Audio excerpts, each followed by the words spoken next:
चाणक्य नीति। जो लोग एक दूसरे के भेदों को प्रकट करते हैं वे उसी प्रकार नष्ट हो जाते हैं जैसे बिल में फंसकर सांप नष्ट हो जाता है। दुष्ट स्वभाव वाली, कठोर वचन बोलने वाली, दुराचरणीय स्त्री और दुष्ट स्वभाव वाला मित्र, सामने बोलने वाला मुंह फटा नौकर और ऐसे घर में निवास जहां सांप के होने की संभावना हो, ये सब बातें मृत्यु के समान है।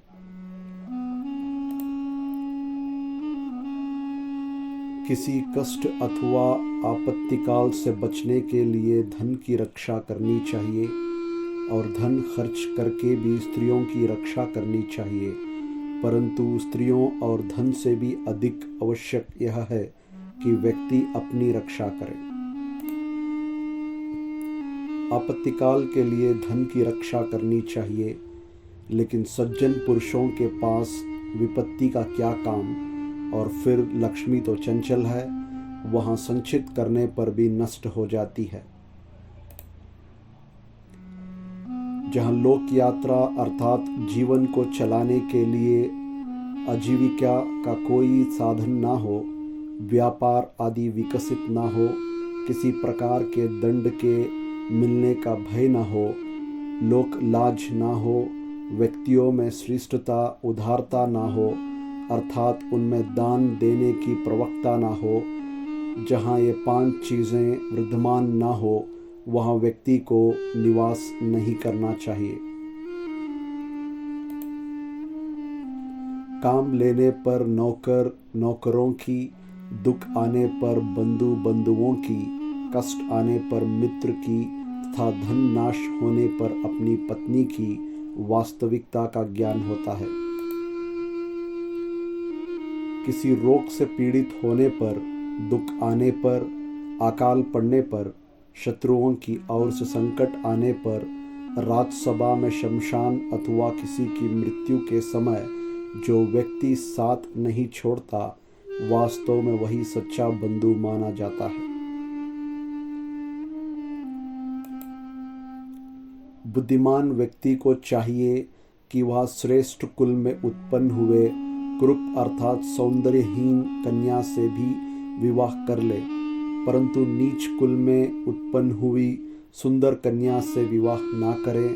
वैसे विवाह अपने समान कुल में ही करना चाहिए।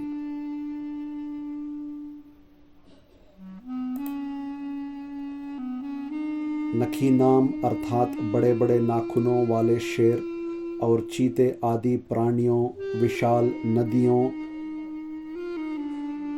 शीघ्रम अर्थात बड़े बड़े सिंग वाले सांड आदि पशुओं, शास्त्र धारण करने वाले स्त्रियों तथा राजा से संबंध कुल वाले व्यक्तियों का विश्वास कभी नहीं करना चाहिए।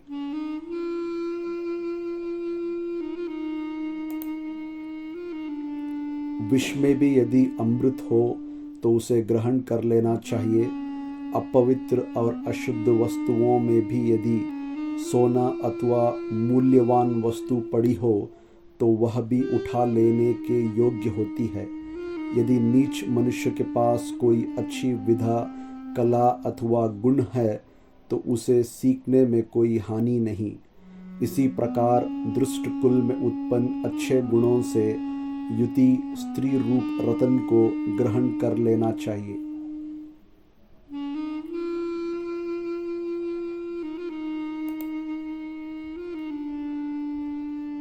मनसा चिंतित कार्य अर्थात मन से सोचे हुए कार्य को वाणी द्वारा प्रकट नहीं करना चाहिए, परंतु मनपूर्वक भली प्रकार सोचते हुए उसकी रक्षा करनी चाहिए और स्वयं चुप रहते हुए उस सोची हुई बात को कार्य रूप में बदलना चाहिए। भोजन के लिए अच्छे पदार्थ का प्राप्त होना, उन्हें खाकर पचाने की शक्ति होना, सुंदर स्त्री का मिलना,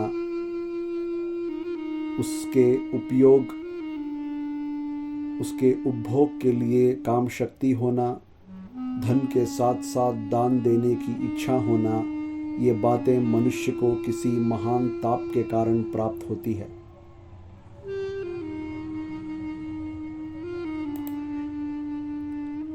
जिसका बेटा वश में रहता है, पत्नी पति की इच्छा के अनुरूप कार्य करती है, और जो व्यक्ति धन के कारण पूरी तरह संतुष्ट है, उसके लिए पृथ्वी ही स्वर्ग के समान है।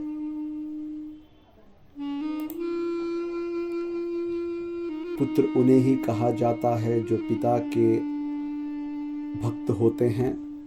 पिता भी वही है जो पुत्रों का पालन पोषण करता है। इसी प्रकार मित्र भी वही है जिस पर विश्वास किया जा सकता है, और भैर्य अर्थात पत्नी भी वही है जिससे सुख की प्राप्ति होती है। जो पीठ पीछे कार्य को बिगाड़े और सामने होने पर मीठी मीठी बातें बनाए, ऐसे मित्र को उस घड़े के समान त्याग देना चाहिए जिसके मुंह पर तो दूध भरा हुआ है परंतु अंदर विष हो।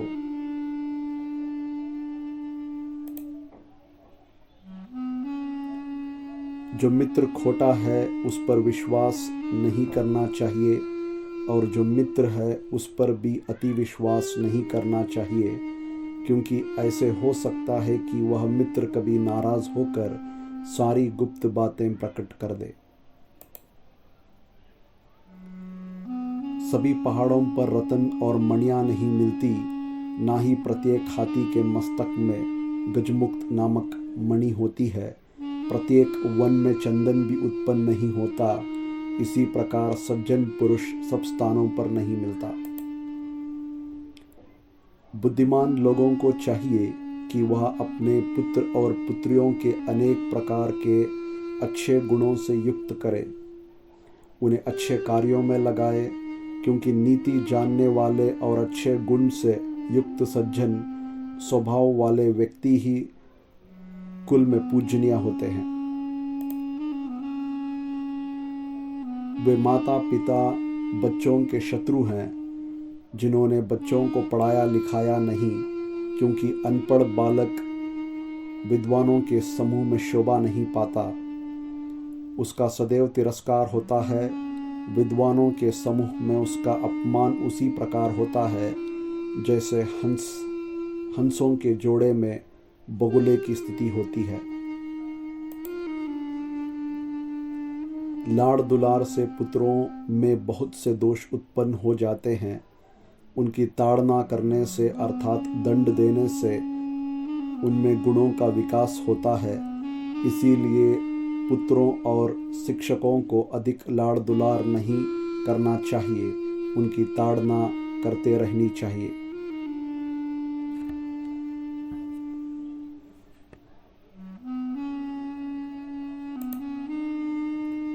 पत्नी का बिछड़ना, अपने बंधुओं से अपमानित होना, हर्ष चढ़े रहना, दुष्ट अथवा बुरे मालिक की सेवा में रहना, निर्धन बने रहना, दुष्ट लोगों और स्वार्थियों की सभा अथवा समाज में रहना, ये सब ऐसी बातें हैं जो बिना अग्नि के शरीर को हर समय जलाती रहती हैं।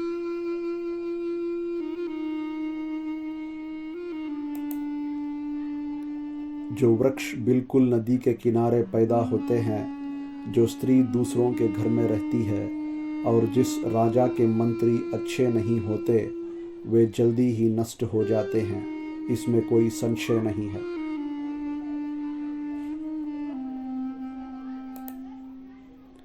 बुरे चरित्र वाले आकरण दूसरे को हानि पहुंचाने वाले तथा गंदे स्थान पर रहने वाले व्यक्ति के साथ जो पुरुष मित्रता करता है, वह जल्दी ही नष्ट हो जाता है।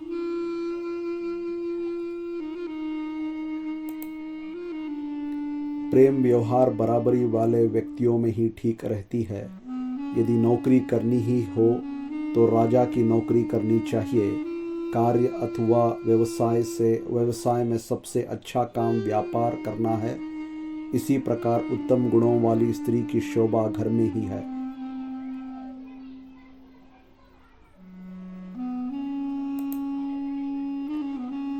जहाँ मूर्ख की पूजा नहीं होती, जहाँ अन्न आदि काफ़ी मात्रा में इकट्ठा रहता है, जहाँ पति पत्नी में किसी प्रकार का कलह लड़ाई झगड़ा नहीं, ऐसे स्थान पर लक्ष्मी स्वयं आकर निवास करती है। संसार में ऐसा कौन सा कुल अथवा वंश है जिसमें कोई ना कोई दोष अथवा अवगुण न हो। प्रत्येक व्यक्ति को किसी न किसी रोग का सामना करना ही पड़ता है। ऐसा मनुष्य कौन सा है जो व्यसनों में ना पड़ा हो, और कौन ऐसा है जो सदा ही सुखी रहता हो, क्योंकि प्रत्येक के जीवन में संकट तो आते ही हैं।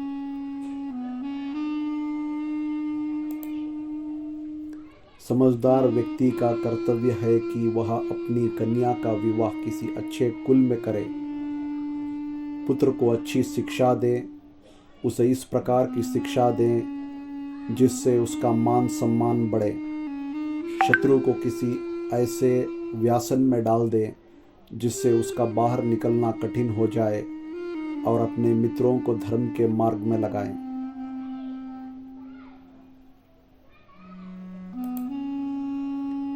दुष्ट व्यक्ति और सांप, इन दोनों में से किसी एक को चुनना हो तो दुष्ट व्यक्ति की उपेक्षा सांप को चुनना ठीक होगा, क्योंकि सांप समय आने पर ही काटेगा, जबकि दुष्ट व्यक्ति हर समय हानि पहुंचाता रहेगा।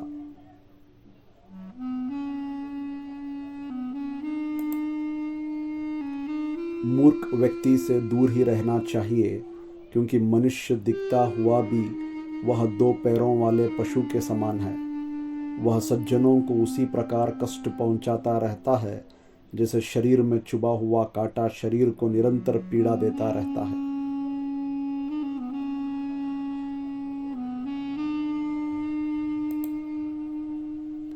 समर्थ अथवा शक्तिशाली लोगों के लिए कोई भी कार्य कठिन नहीं होता। व्यापारियों के लिए भी कोई स्थान दूर नहीं। पढ़े लिखे विद्वान व्यक्तियों के लिए कोई भी स्थान विदेश नहीं। इसी प्रकार जो मधुरभाषी है उनके लिए कोई पराया नहीं।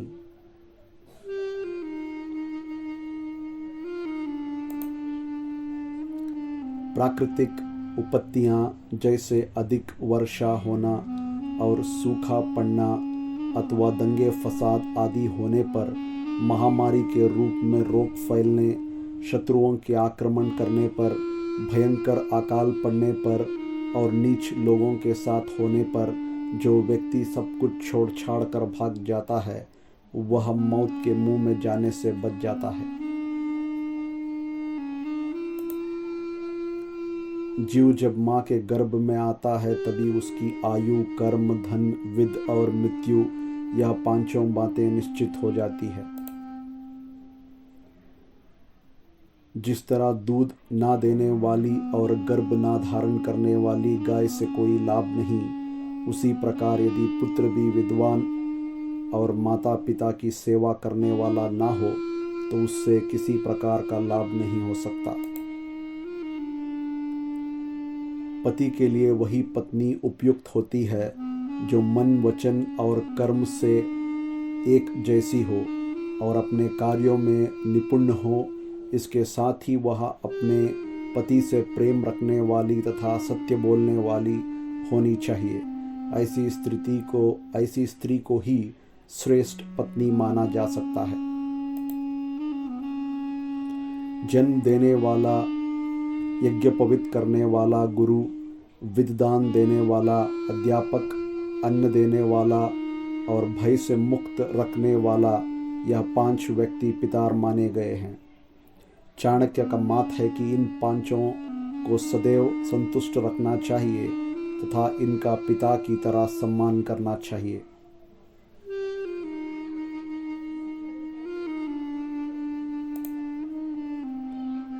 जिस प्रकार सोने की परीक्षा 4 प्रकार से की जाती है, उसे कसौटी पर घिसा जाता है, काट कर देखा जाता है, तपाया जाता है और कूटकर उसकी जांच की जाती है, उसी प्रकार मनुष्य कितना श्रेष्ठ है इसकी पहचान भी इन 4 बातों से होती है।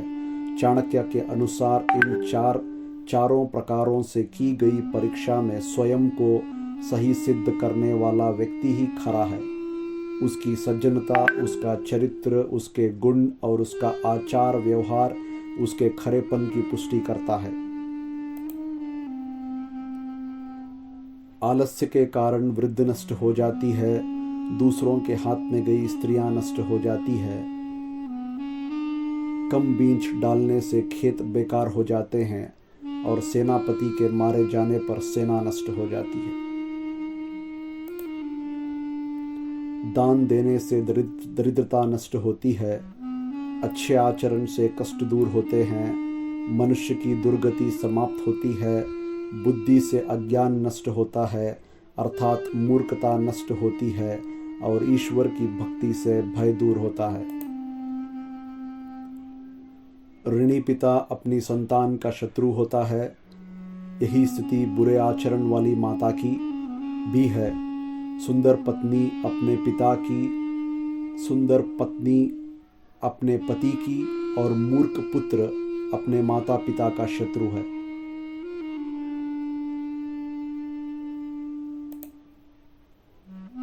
जिस प्रकार मनुष्य अकेला ही जन्म लेता है, उसी प्रकार अकेले ही उसे पाप और पुण्य का फल भी भोगना पड़ता है।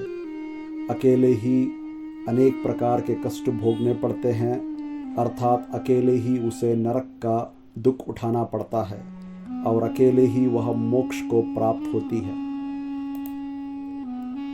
अपना कीमती समय निकालकर आपने दिया मुझे इतना प्यार। आप सभी को इसके लिए दिल से बहुत बहुत आभार। वीडियो देखने के लिए धन्यवाद। अगर वीडियो पसंद आया है तो लाइक और शेयर करें और चैनल को सब्सक्राइब करें। धन्यवाद।